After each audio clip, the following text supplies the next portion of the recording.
কি নাম তোমার? হ্যাঁ, বাড়ি পাইখোলা।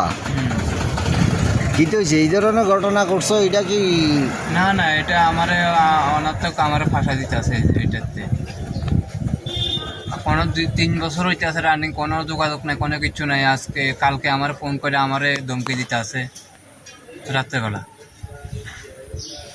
কি হয়েছে না হয়েছে এটা তো জানি না। আমি সারাদিন আমি এই এসএসবি বারটাতে কাজ করি, ইটের টিপ দিই। বাড়িতে যাইতে 9টা-10টা বাজে গা।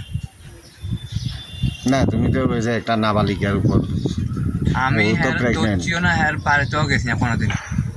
তোর আমি কি করি ইয়া করবো? তুমি ওরা চিনো না কিন্তু। এমনি তো চিনতাম হ্যাঁ, না কিনলে। তো একজনের নামে কি শুধু শুধু কেউ অপবাদ দিতে সেটা পারে আমি না? কইতাম পারি না কিনলে গা এরকম করছে। আর আমি সব সময় পাইকলা বাজারটাই বাজার করি। মন্দির বাজার তো আমি যাই না, টোটালি যাই না।